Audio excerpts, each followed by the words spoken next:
everyone, Annyeonghaseyo. Today we're going to learn how to make dried palak soup, which is also called in Korean bulgogi. It serves 2 people. Now I found this recipe in Manchi's Real Korean Cookbook. That's the name of the book, Manchi's Real Korean Cookbook. Here is a picture of it. And you see her showing her yangnyeom dongdok, or Korean fried chicken. On page 94 of this book it says, dried pollock soup is considered something special to make for someone you love. Also, it is a cure for a hangover.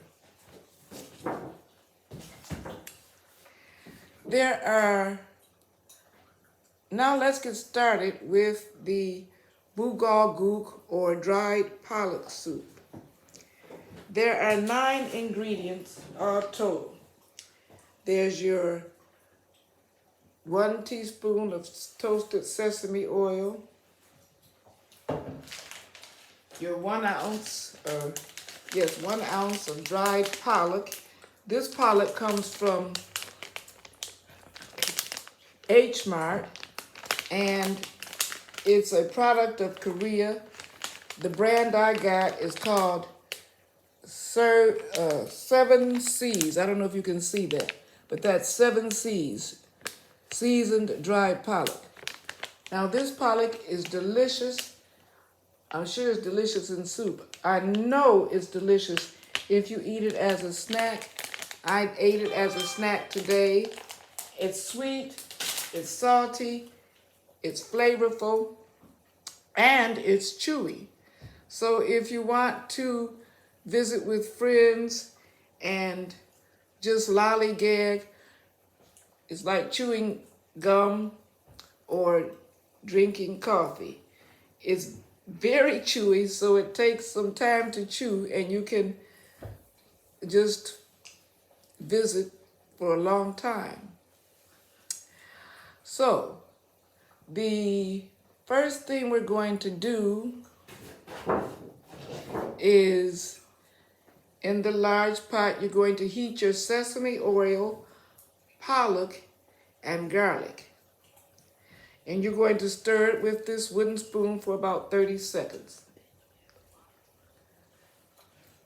Then you add the water and you let it cook covered for about 20 minutes.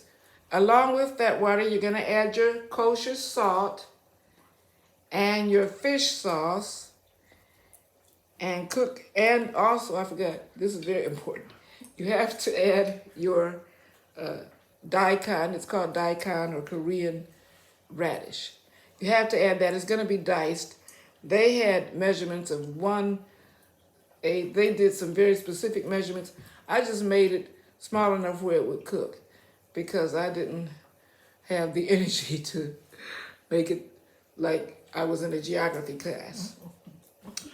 So you let it cook for about 10 more minutes. It's cooking now. The last ingredient is the beaten egg, and you cook that for 10 seconds. When the egg floats, you're done. You remove it from the heat and top it with scallions. So while this is still cooking, I haven't cut my scallions, or I call them green onions. I haven't cut them up. I'm going to cut them up.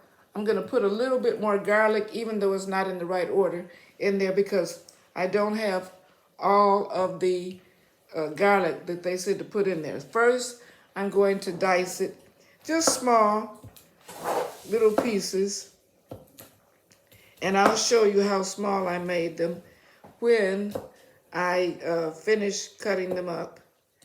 So here you have, I don't know if you can see this, but you have the other garlic that I didn't put in the beginning. I'm not doing it at the perfect order, but you know the ingredients at any rate and how much you need of each. Here is the garlic right here. So I'm going to pour it in there in my soup. And now it's empty. I am going to cut up my onions. And that's going to take some time, but that's okay because this soup, we don't have the time for it to cook thoroughly here in the kitchen because this is only supposed to be 10 to 15 minutes in length. But nonetheless, my assistant is stirring the soup and she's going to cover it for me while I cut these scallions up. Now the scallions I put in there after the egg is already in there. I put it in there when I made the first video and the video did not record anything. So this particular video I am recording on an iPad. The first one was on a Dell and they gave me a lot of conversation instead of really showing me how to do the recording. So here we have one other scallion, or a few more scallions that we have to cut. I'm going to show you how big I made the scallions. I don't know, I don't recall if they said to make them a certain size. I don't think so. They just said to have at least two, or two. They didn't say at least two actually.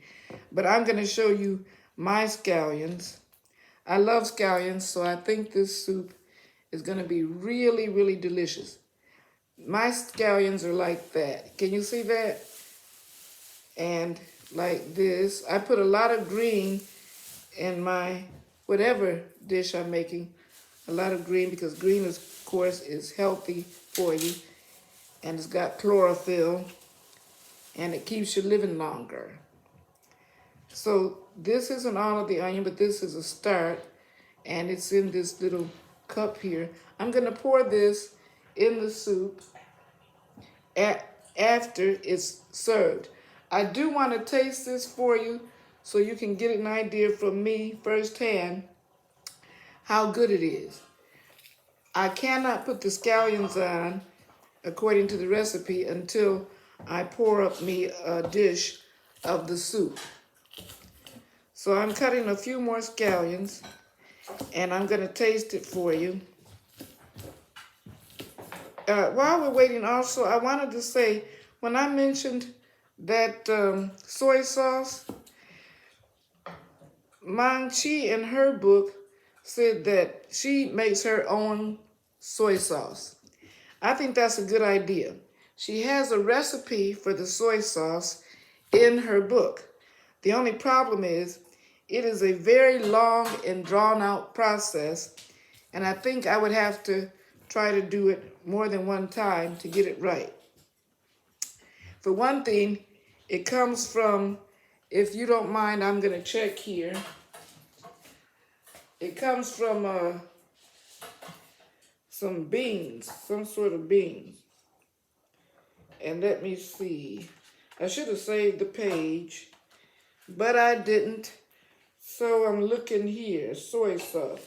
I'm going to look in the back and see if I can find it. I'm just going to give you an idea of, she says you can't get soy sauce like homemade soy sauce. And that's why she recommends that you make your own. But that's probably for someone who has been cooking a long time and is very conversant with preparing soy sauce. And in this book, it doesn't, oh, I know where she mentions it.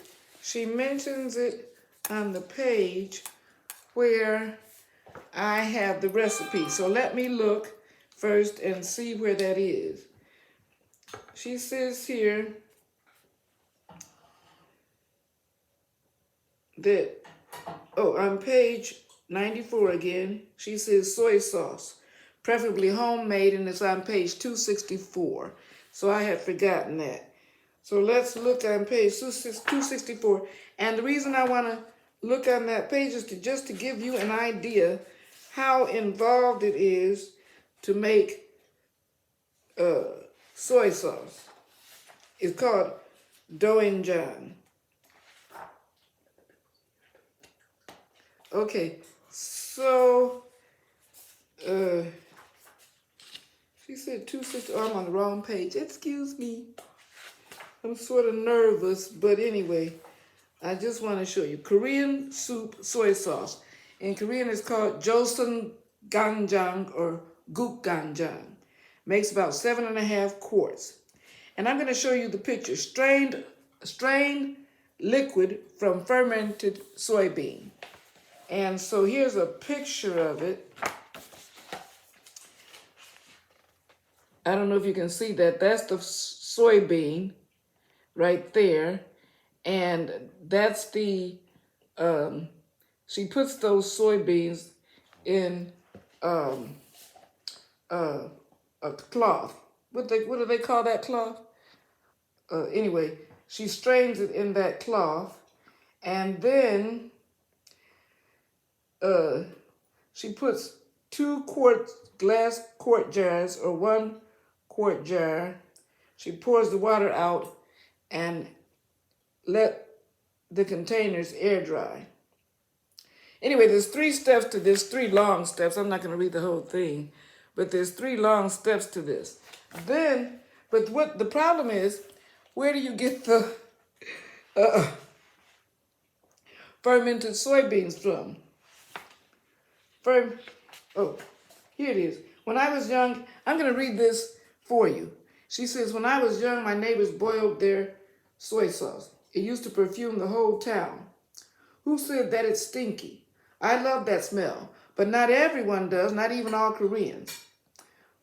And then she goes on to say, I remember boiling my Korean soup soy sauce when I lived in Missouri, and my apartment manager knocked on my door.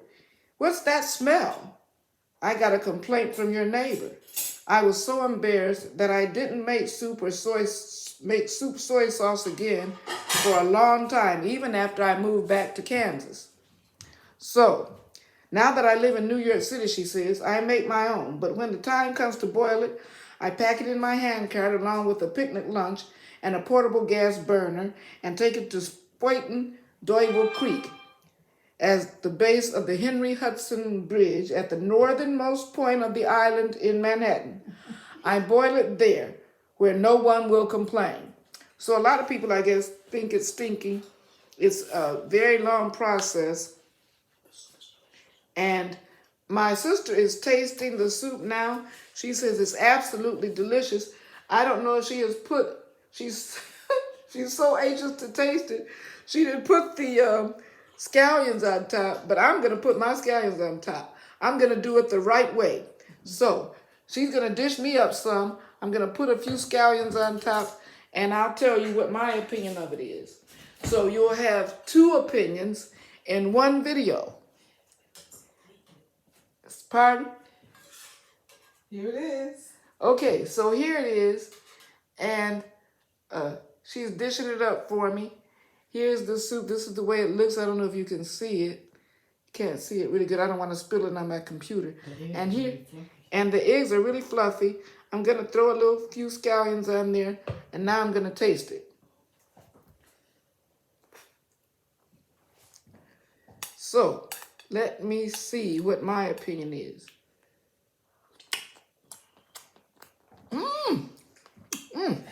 It's hot and delicious.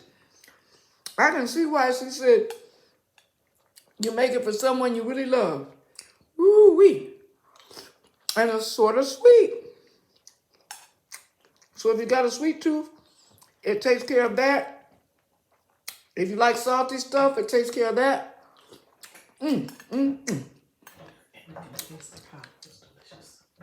I'm so glad I made it. And I hope you will try it and enjoy it as much as I'm enjoying it right now.